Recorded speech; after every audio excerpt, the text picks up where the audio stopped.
Workers on Reddit. What's your approach for special cases of clients, like obviously depressed, sad, or sick individuals? What was the most unfortunate case you've ever encountered, and how did it affect you? I once had a very sweet young man come to me wanting to lose his V card. In talking to him, it became clear that he had severe social anxiety and likely some other mental health problems. He had never kissed anyone romantically or gone on a date. He was an immigrant who had never received any sex education from his school or parents. He also didn't have any friends. I felt so bad for him. I told him that I didn't think it was a good idea for his first time having sex to be with someone he just met. I suggested that we just try kissing. He had never seen a vulva before, so I gave a little anatomy lesson. Then I very gently told him that he would probably benefit more from seeing a therapist than an escort at this point in time. Therapy isn't something normal in his culture, so I had to do some convincing. I told him that if he went to therapy for a few months and still wanted to do it with me,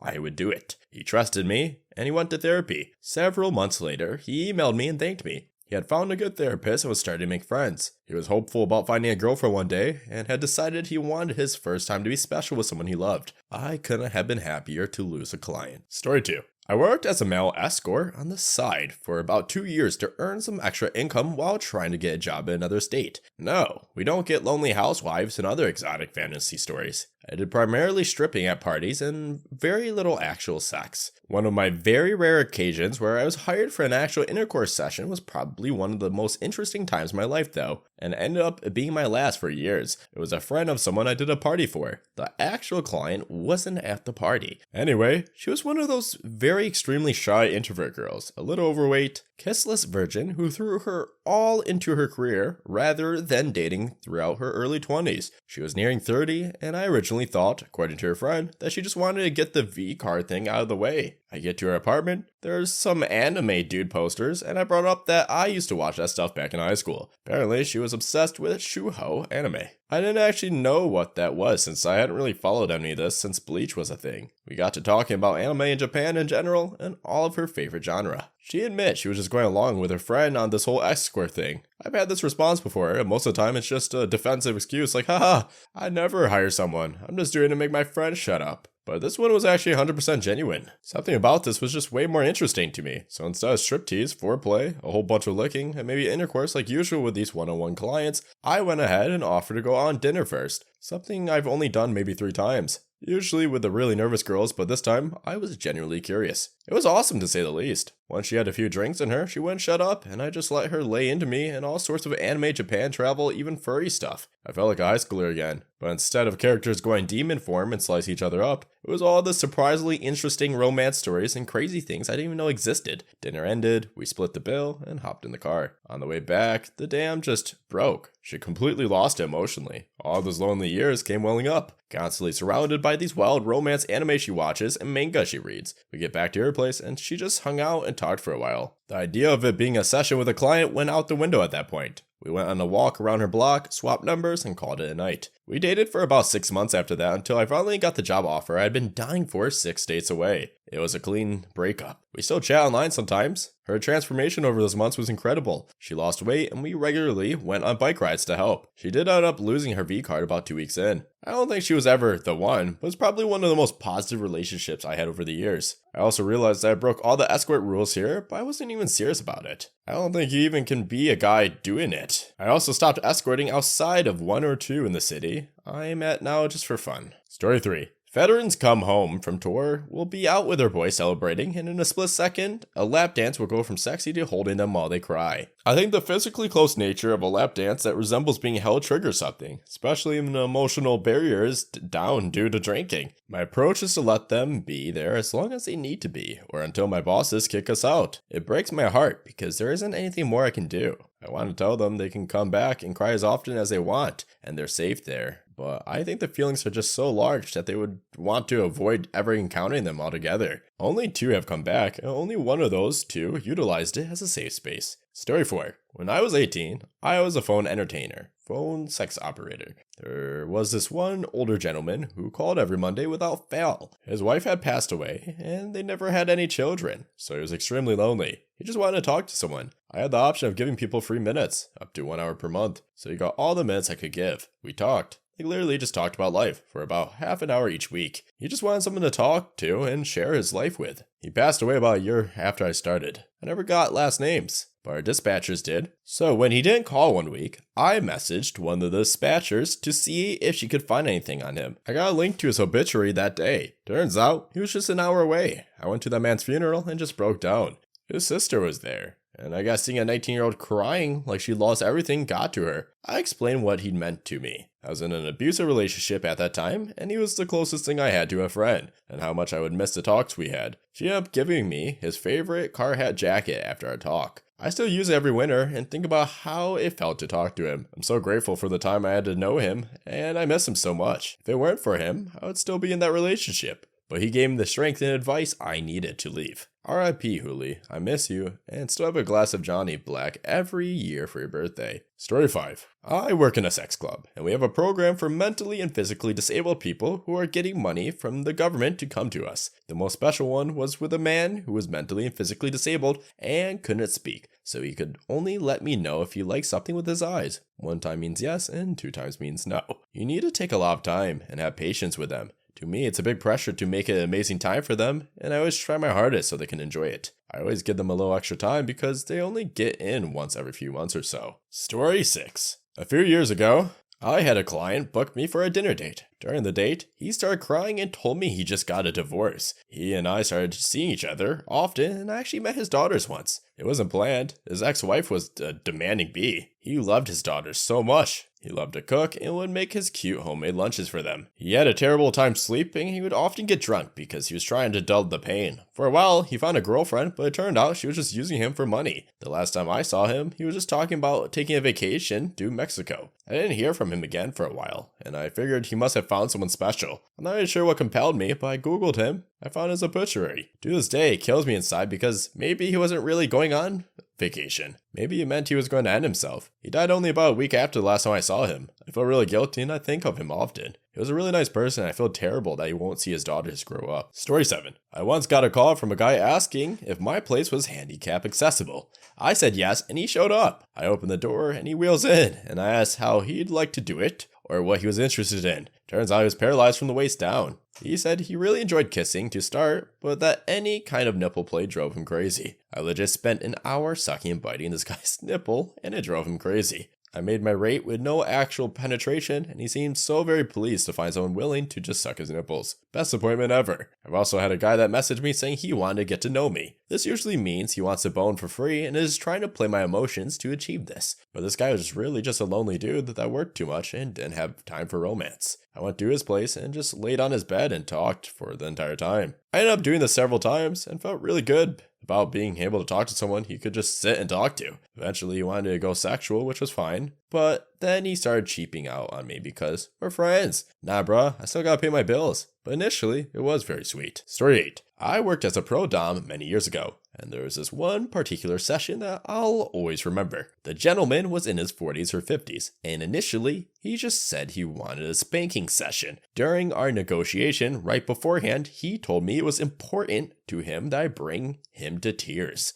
He broke about 45 minutes into the session, and it was like a damn breaking. He sobbed and hyperventilated and wailed while I held him, stroking his hair and soothing him and whispering reassuring things for nearly an hour. When he eventually calmed down enough to talk, he told me that his mother had died suddenly 5 years before, and that despite being devastated by it, he hadn't been able to cry. Not once. His grief had been trapped inside for all that time. He couldn't let go enough to express it before that day. He called me about once a week for several months after, just to thank me again, and each time he sounded brighter, happier. By the last time we talked, he sounded like a completely different person than the man I had met. It was wonderful to see him blossom. It's not a job I would ever return to, but that experience with him made the entire job worth it. Story 9. A decade ago, working at a casino, I watched a senior's crap dealer absolutely lambast a guy. The player was a serious whale, dressed well, and surrounded by lackeys and absolutely loaded with cash. The dealer ignored all that and talked to him like he was a classmate in elementary school. Hey, hammerhead, you didn't learn your lesson last time? You gotta come in here on my shift and blow a whole goddamn sailboat. Well, fine, I got big hands, I can take it from you. The player loved it. He spends his whole life getting his boots licked by anyone who meets his eyes. And this name tag wearing douchebag never lets up on him. I think this was the kind of therapy for him. He can't go to a restaurant or a theater or a banquet without being spotted and slathered with sycophants. When this one spot, he can get access to fist bumps and chicken jokes and feel like a regular kind of guy. Story 10. So I should probably use a throwaway, but F it. I was a sugar baby in my early 20s as a way to make extra cash. It wasn't necessarily a pay for sex type agreement, more of a mutually beneficial relationship where I would get gifts and an allowance in return for a no strings attached girlfriend and boyfriend type relationship. Anyhow, a guy had seen my profile and asked me out on a date. First date went well. He was shy and awkward, and ugly if we're being honest, but was incredibly kind and polite. He didn't try anything sexual, and that was a good sign for me, because most guys are just in it for that which isn't my deal. Second date, I agreed to go to his house to watch a movie. When I showed up, he explained that his wife had recently left him. She had cancer for 4 years, and he was her main caretaker, and after she was cured, she up and left him for a much younger man. He asked if I would wear his wife's robe and jewelry and perfume, which was very sad but also extremely creepy. He showed me pictures of their wedding and vacations, and he talked about how he wanted kids and never had them because she didn't. It was so sad. After that night, I cut ties. I told him it seems his heart was too broken, he's just lonely, but I didn't want him to have to pay me for companionship. Story 11.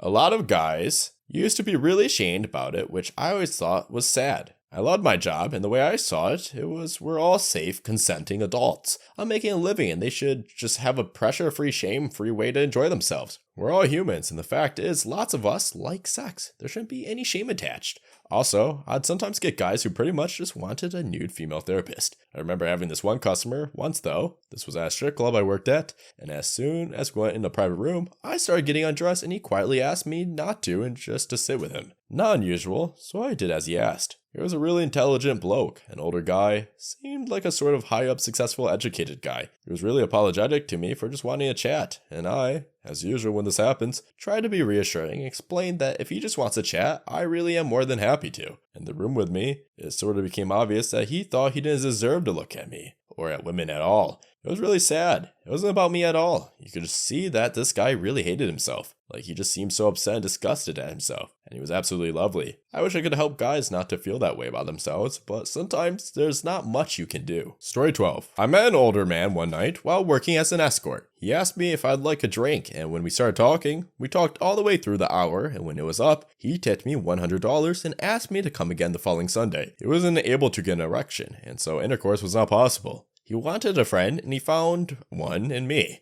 At the time, I was on heroin, and hanging out with him reminded me of who I was. When my boyfriend beat me up one night, I called him, and he came and picked me up. "Take off your sunglasses," he said. I took them off and showed him my eyes, black and swollen. God damn it. He took me home and took care of me until I healed. The friendship persisted. I went to prison, and he wrote and called and sent money. I got clean in prison, and I found God, and I tried to tell him about it, but he was not having it. "Don't ever talk to me about that God stuff again," he growled. When I got out, I started a 12-step group and continued in my relationship with God. I was able to get my son back, I got a job, I went to his house one day, clean and clear-headed, and he was so happy for me. Then he pulled out an old family Bible, and he just wanted to show me. When he opened it, a Polaroid of a naked woman came out. He was humiliated. He crumbled it in his hand. He didn't want me to see that side of him. I complimented his Bible, but didn't press him about God. A few days later, I got a phone call. He had died. He was a good friend at a time in my life when we could both use a friend. I'll never forget him. He showed me kindness. I guess I needed to write this for me. Reading it over, I see that he wasn't the one who was depressed, sick, etc. I was. 13 years later, I'm still sober, and I still hold him in high regard in my heart. Story 13. When I was sugaring, I know a client who would pay me serious bucks to dress modestly, light makeup, and tell me stories about school. It turns out he lost his daughter in a car accident, went to therapy to no avail, failed his marriage due to grief, and is very lonely. He simply misses little sunshine, I suppose. He called me Sunshine. His gifts to me are also Orthodox father gifts, a knit sweater, a journal, and once a flower hair clip. He asked me once if I would like to go fishing with him. I declined. I played along naively at first, but then the situation made me extremely upset and I could not deal with other clients. He was role-playing so good. I guess sometimes it really slipped his mind. He asked me about dreams and goals, schools, teachers, possible boyfriends. I sadly have to part ways with him after a couple months. He understood that I had to move out. Story 14. There was one young man from Russia. He kept asking me about my mom and if I thought I was saved, if I was a Christian. Not as weird as it sounds considering I had made some comments on my public media about it. I met him once for a meet and greet and then once more in person. He had admitted he was a virgin and talked about seeing other providers but not consummating anything. We got to a point where we were almost there and I stopped us. The look on his face, despite him saying yes several times, told me he was going to regret it later. We ended up cuddling some, but I never heard from him again after he left. I just knew that I didn't want to be the person he looked back on as an empty connection. Story 15. I turned to sex work to get out of an incredibly horrible situation.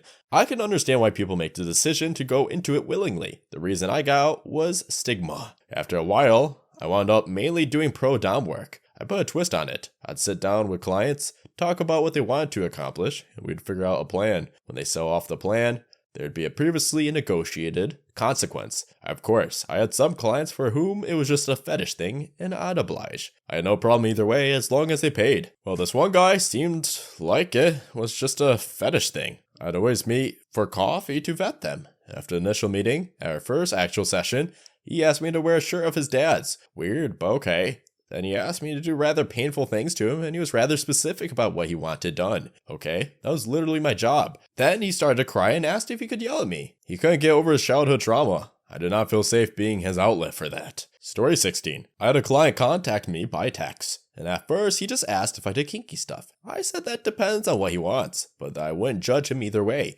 Then he described his fantasy little by little, escalating every time I said sure, I'll do that.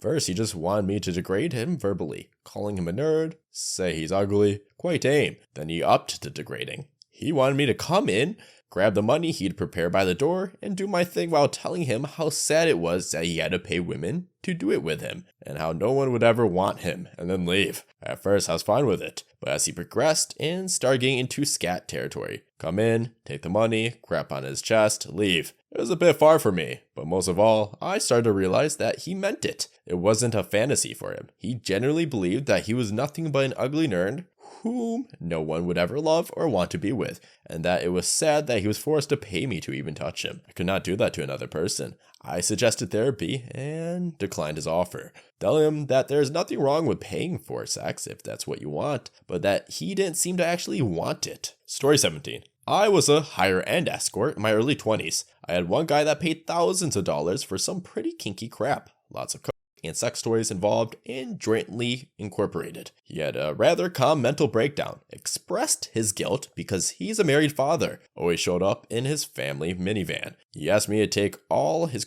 and sex toys and throw them away, declaring that he was done living that lifestyle. I kindly obliged, kept it all in my closet for him, 2 trash bags full of dildos, and just shy of an ounce of He eventually called me asking for it back one day, but I had just moved and threw it away in my apartment's dumpster. I locked the white powder in a safe, used 2 rolls of duct tape for extra security, and labeled it hazardous. I have sporadically wondered how he's doing. I hope he found peace one way or another.